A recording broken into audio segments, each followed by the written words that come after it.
یہ ہے بنیادی طور پر مسئلہ. یہی چیز میں آگے چل کے ابھی سپریم کورٹ پہ جب بات کریں گے تو سامنے اس کو ذرا اور واضح طریقے سے بیان کروں گی کہ ہمارے ملک کا مسئلہ یہ ہے کہ سب کو ناانصافی صاف ہوتی نظر آ رہی ہو، لیکن ہم پیچیدگیوں میں پڑھنا چاہیں تو وہ ہماری چوائس ہے. لیکن اگر ہم آنکھوں سے دیکھنا چاہیں تو ہمیں سب نظر آ رہا ہوتا ہے کہ کیا ہو رہا ہے، اور اس کو ہم صحیح کرنا چاہیں تو وہ 1 منٹ کا کام ہوتا ہے، وہ صحیح بھی ہو سکتا ہے. لیکن اگر ہم نہ کرنا چاہیں کیونکہ ہم خود کہیں نہ کہیں کمپرومائزڈ ہوں، کہیں نہ کہیں ہم خود مفادات کا سودا کر کے بیٹھے ہوں، تو پھر ہم کیوں انصاف دینا چاہیں گے؟ اتنی سی بات ہوتی ہے. تو الیکشن کمیشن بھی اگر خود اس ساری واردات میں جو 8 فروری کو ہوئی اس میں ملوث نہ ہوتا، اس کا سہولت کار نہ ہوتا، تو پھر آج یہ سوال ہی نہ اٹھ رہے ہوتے نا، پھر تو الیکشن ہی صاف شفاف ہوا ہوتا.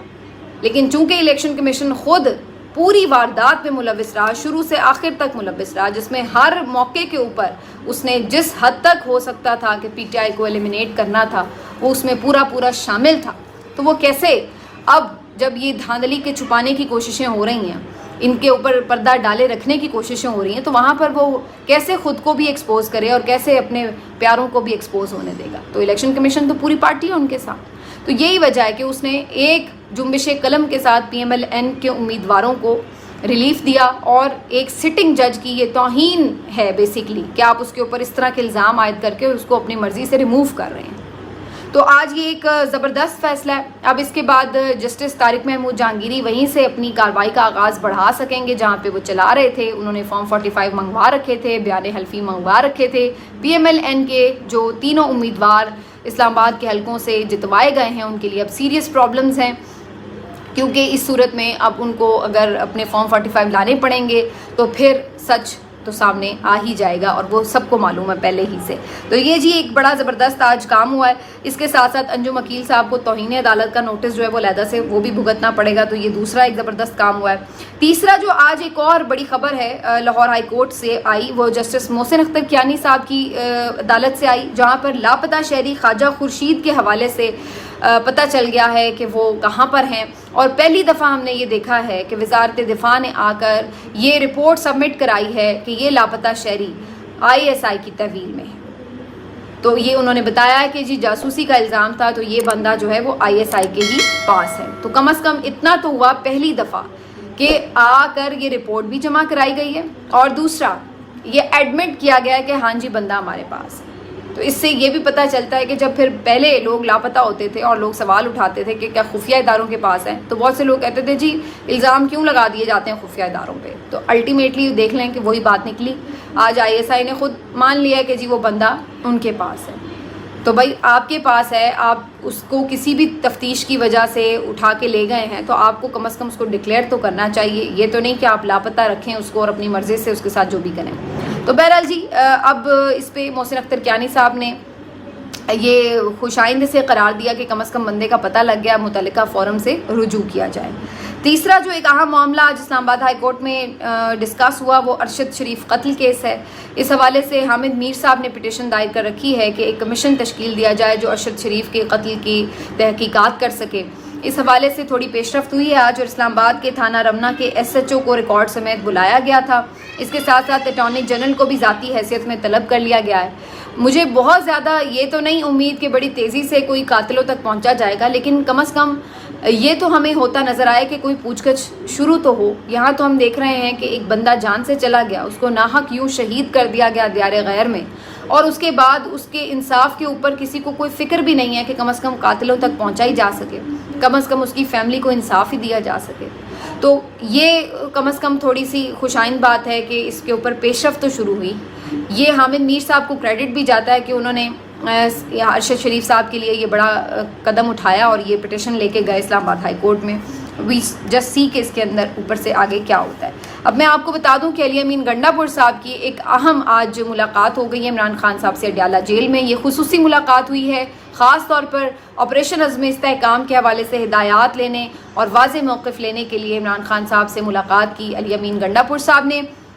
علی امین گنڈاپور صاحب جن کے اوپر یہ بات کی جا رہی تھی کہ جناب آپ خاموش کیوں رہے، آپ تو خود ایپیکس کمیٹی میں موجود تھے، بیٹھے ہوئے تھے، آپ کی منظوری بھی شامل تھی آپریشن میں، تو اب آپ کی جو باقی پی ٹی آئی ہے وہ کیوں اس پہ اعتراض اٹھاتی ہوئی نظر آ رہی ہے؟ تو کل سے تو علی امین گنڈاپور صاحب کا کوئی موقف سامنے نہیں آیا تھا واضح، البتہ آج اڈیالہ جیل کے باہر گفتگو کرتے ہوئے انہوں نے یہ ضرور کہا ہے اس ایپیکس کمیٹی کے اجلاس میں کہ اس میں آپریشن کا تو ذکر ہی نہیں ہوا، عزم استحکام کا لفظ یوز استعمال ہوا ہے لیکن اس کے آگے نہ پیچھے آپریشن کی تو کوئی بات ہی نہیں ہوئی۔ یعنی جس طرح سے بعد میں اس سارے معاملے کو لایا گیا ہے سامنے کہ جی کوئی آپریشن باقاعدہ لانچ کیا جا رہا ہے، وہاں ایپیکس کمیٹی میں بقول علی امین گنڈاپور اس طریقے سے اس کے اوپر نہ تو کوئی بریفنگ دی گئی ہے، نہ یہ بتایا گیا ہے کہ بھائی کن علاقوں میں کرنا ہے، کس لیول کا کرنا ہے۔ جو سوال میں خود بار بار اٹھا رہی ہوں یہی باتیں انہوں نے بھی کی کہ ایسی کوئی چیز تو ایکسپلین کی ہی نہیں گئی اداروں کی طرف سے اور نہ ہی کہیں اور وزیر اعظم کی طرف سے، جس سے ہمیں کوئی پتہ چلتا کہ ہاں جی اس ٹائپ کا کوئی آپریشن ہو رہا ہے۔ تو سیکیورٹی کے اوپر جنیرک بات ضرور ہوئی ہے، عزم استحکام کی بات بھی ضرور ہوئی ہے، لیکن ایسا کوئی پراپر آپریشن لانچ ہونے جا رہا ہے اس کے بارے میں کوئی بات نہیں ہوئی تھی ایپیکس کمیٹی میں۔ یہ علی امین گنڈاپور صاحب کا موقف ہے۔ اب آ جاتے ہیں کہ جی اگر اب یہ ایسا ہو رہا ہے تو اس کے اوپر کیا موقف ہے؟ تو اس کے اوپر وہی موقف ہے عمران خان کا جو ان کا کئی سالوں سے ہے، اور وہ وہی ہے کہ وہ کسی بھی آپریشن کی حمایت نہیں کرتے۔ تو ان کا یہ ماننا ہے کہ اگر اسی طرح کوئی بڑے پیمانے پر اسی پرانی طرز پہ کوئی آپریشن کیا جاتا ہے خیبر پختونخوا میں تو اس کی مخالفت کی جائے گی، اور عمران خان صاحب نے واضح طور پر علی امین کو کہا ہے کہ اس سلسلے میں واضح آپ کو اپنا پوائنٹ آف ویو دینا ہے۔ تو پی ٹی آئی اب کل ہی سے خیر ان کے جو پارلیمنٹیرینز ہیں قومی اسمبلی میں اس کے اوپر بات کر رہے تھے، اور اس پہ انہوں نے کیا ہے مسلسل احتجاج بھی کہ کوئی آپریشن نہیں ہونے دینا، اور اوور آل بھی وہاں پر ایسے کوئی مجھے تو حالات نہیں دکھ رہے خدا نخواستہ اس قدر سنگین کہ کوئی بہت بڑے آپریشن کی ضرورت ہو۔ اگر کوئی سرجیکل سٹرائکس ہیں یا کوئی ٹارگیٹڈ کارروائیاں کرنی ہیں تو وہ ایک الگ بات ہے جس کے اوپر اگین آپ کو صوبے کے جو انتظامات سنبھالنے والے لوگ ہیں ان کے ساتھ بات کرنی پڑے گی، لیکن کوئی پراپر آپریشن میرا نہیں خیال ہے کہ اس طرح کرنے کی ضرورت ہے، اور نہ ہی اگین جو کم از کم ہمیں نظر آ رہا ہے، میں تو اس پوائنٹ آف ویو سے بات کر رہی ہوں، باقی تو ظاہر ہے جو جن کے کام ہیں ان کو بہتر پتہ ہوگا کیا سچویشن ہے، لیکن میں جو ایک آپ سے خبر شیئر کرنا چاہ رہی ہوں وہ یہ کہ ابھی کل میں ایک اعداد و شمار دیکھ رہی ہوں کہ 4 لاکھ جو سیاح ہیں وہ سوات میں، ناردرن ایریاز میں، کے پی میں گئے ہیں عید کی چھٹیوں میں، اور بحفاظت وہ گئے ہیں الحمدللہ، خیریت سے واپس بھی آئے ہیں، سوائے جو ایک انسیڈنٹ توہین مذہب کا ہوا ہے اس کے علاوہ، ادروائز سب نارملی گئے ہیں اور بھرپور انہوں نے اپنا انجوائے کیا اور وہ واپس بھی آئے ہیں۔ تو اگر اللہ نہ کرے کوئی وہ والی سچویشن ہوتی جو ہم پہلے دیکھ چکے ہیں، دہشت گردی کی سچویشن، تو پھر تو ایک الگ سچویشن ہوتی۔ اس وقت تو آپ کو یاد ہوگا کہ ٹوٹلی خالی ہو گئے تھے یہ ایریاز، کوئی وہاں پہ ٹورزم نام کی چیز نہیں رہ گئی تھی، ٹورزم تو دور کی بات ہے، وہاں کے جو مقامی لوگ ہیں وہ تک بیچارے چھوڑنے پر مجبور ہو گئے تھے۔ تو یہ ساری صورتحال ہے۔ اب پی ٹی آئی اس کے اوپر ایک واضح موقف کے ساتھ آپ کو نظر آئے گی، اب دیکھنا یہ کہ اس کے اوپر کیا صورتحال بنتی ہے، کیونکہ یہ بڑا امپورٹنٹ ہے۔ اگر آرمی یہ آپریشن واقعی کرنا چاہتی ہے تو پھر ان کو اس حوالے سے عمران خان سے بات کرنی پڑے گی، مطلب ان کا کانسنٹ ہونا، ان کی مرضی ہونا تو شامل ہوگا، پھر ہی اس کے بعد آپ اس کو آپریشن کو خیبر پختونخوا میں کر سکتے ہیں، ادروائز تو یہ پھر ٹوٹل کیوس ہی ہے۔ آگے جی آج پاکستان تحریک انصاف کے رہنماؤں نے پھر سے ایک